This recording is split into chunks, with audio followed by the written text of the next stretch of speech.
Breaking developments. King Charles has effectively launched a direct challenge against his own Prime Minister.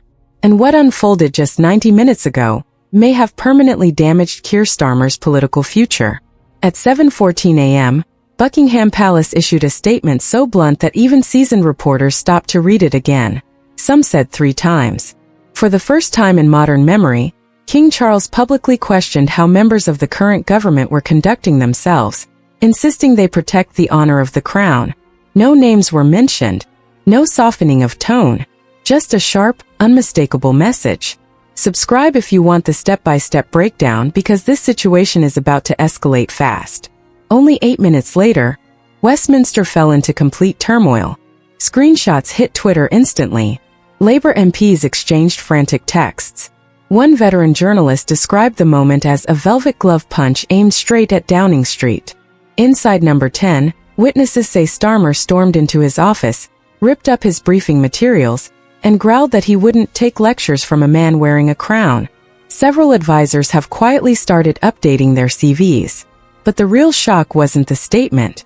22 minutes later, the palace confirmed something far more serious. An emergency Privy Council meeting. The last time a monarch called one in the middle of political tension was long before the internet, before television, almost before electricity.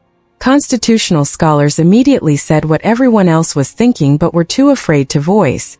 The king might be preparing to use powers that Britain chooses to pretend don't exist. Starmer recognized the danger immediately. In an attempt to look composed, he arranged a press appearance. It was meant to project confidence. Instead, he looked overwhelmed. When cameras went live, he tried to begin speaking. Yet for 5 full seconds, nothing came out. The clip spread across social media as a national moment of embarrassment. Meanwhile, inside Buckingham Palace, King Charles was in a private meeting with senior legal advisors, leafing through documents hundreds of years old and discussing rare constitutional tools so serious that past monarchs refused to talk about them openly. Powers from the era when kings wore armor were suddenly being debated. The panic in Westminster became so intense that both Conservative and Labour backbenchers agreed on something for the first time in years. Starmer had pushed the situation too far, and the king was done staying quiet. Nigel Farage recognized the significance instantly. He uploaded a 40-second video. No theatrics, no grin, just one unsettling sentence. The crown deserves respect, and the British people know it. Past 1 million views before most people had breakfast. Now the country is asking the same questions. What authority is King Charles preparing to use against the sitting Prime Minister? And how far will he go to defend the monarchy? Because his next step might do more than end Starmer's leadership. It could reshape the British Constitution itself. Then came the twist nobody foresaw. While Starmer's team scrambled to manage the fallout, King Charles was already moving ahead. Behind the stone walls of the palace, a second meeting was held, not with ceremonial advisors, but with constitutional experts, former Supreme Court judges, and 2 retired military chiefs, whose presence alone made it clear how serious things had become. Sources say the king opened the meeting with a single sentence that stopped the room cold. It appears the stability of the realm can no longer be taken for granted. No monarch had spoken like that in nearly 100 years. As they debated the legal boundaries and history, Charles remained unerringly calm, quietly drinking tea while decades of constitutional experience clashed in front of him. Downing Street, however, was sinking deeper into chaos as reports about the palace meetings leaked one by one. Labour MPs began openly questioning whether Starmer had become too damaging to defend. Anonymous comments painted him as a leader coming apart under pressure. One insider claimed he hadn't slept in 36 hours. Another said he was so paranoid he accused his own team of cooperating with the palace. Then came the breaking point. The cabinet secretary, Britain's most senior civil servant, requested an unexpected, private meeting with Starmer. That kind of request only happens when something is seriously wrong. Rumors spread that he warned the Prime Minister that his position was becoming unsustainable.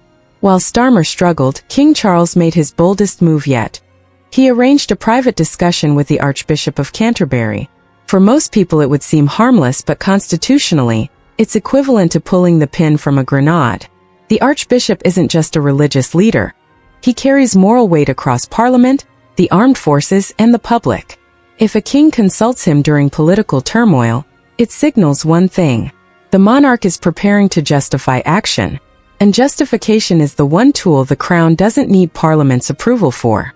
By midday, rumors of unprecedented royal involvement spread through Westminster like electricity.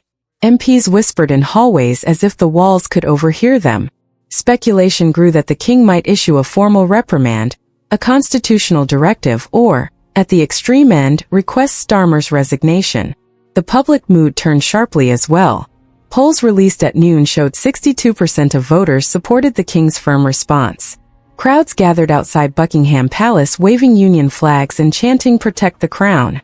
It looked less like a protest and more like a tense national rally fueled by worry. Reform UK surged again. Farage struck another blow, speaking from a pub in Kent.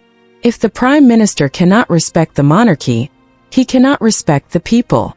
Even loyal Labour supporters found themselves unsettled.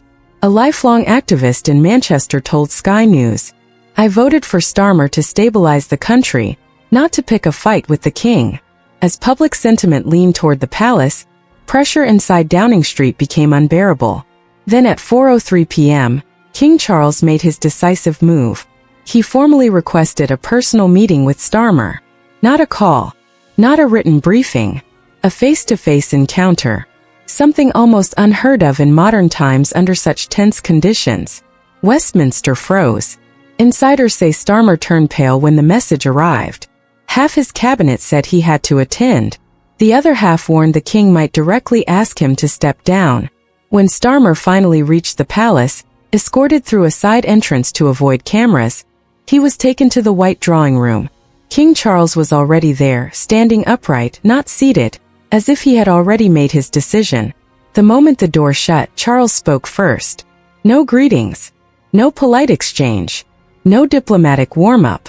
Witnesses familiar with the conversation say the king delivered a sentence that will likely be repeated for decades. "Prime Minister, the dignity of this nation cannot survive another day of your chaos." 13 words. Stronger than any criticism Starmer had faced from Parliament, the public, or even his own colleagues.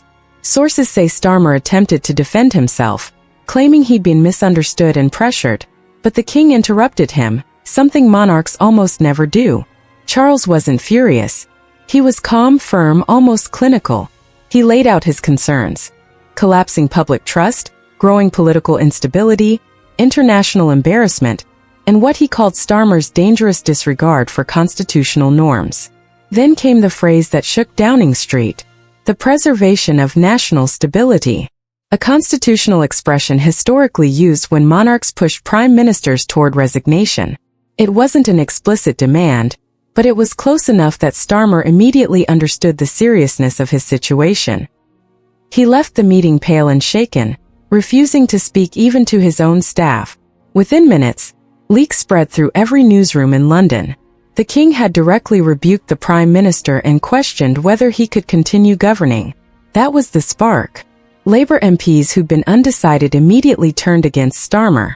Senior ministers began drafting resignation letters. Half the cabinet scheduled late-night meetings. In the back rooms of Parliament, MPs whispered a word few expected to hear this year: replacement. As panic spread, Starmer made one final attempt to save his position. He rushed to prepare a national address meant to calm the country and prove he wasn't clashing with the monarchy. But even that plan imploded. Just hours before the speech, a devastating leak hit. The king was preparing his own televised statement to the nation. The last time a monarch prepared such an address during political conflict was nearly 100 years ago. That revelation destroyed whatever authority Starmer had left. MPs whispered that if Charles spoke before the Prime Minister did, Starmer's leadership would be finished. Some believed it already was. Crowds formed outside both Downing Street and Buckingham Palace, phones raised, waiting for news. Social media became a non-stop flood of rumors and stunned reactions. Reform UK supporters celebrated. Even Conservative MPs quietly admitted this was the moment the monarchy had stepped back into political life. Not as a symbol, but as a powerful actor. Late that night, as London buzzed with nervous energy, Starmer's closest advisors told him the truth he had been dreading. He no longer had the support to survive a leadership challenge. In one private meeting, the king had accomplished what no opposition party, scandal or election defeat had achieved. He broke a prime minister. Now the nation is asking the same question.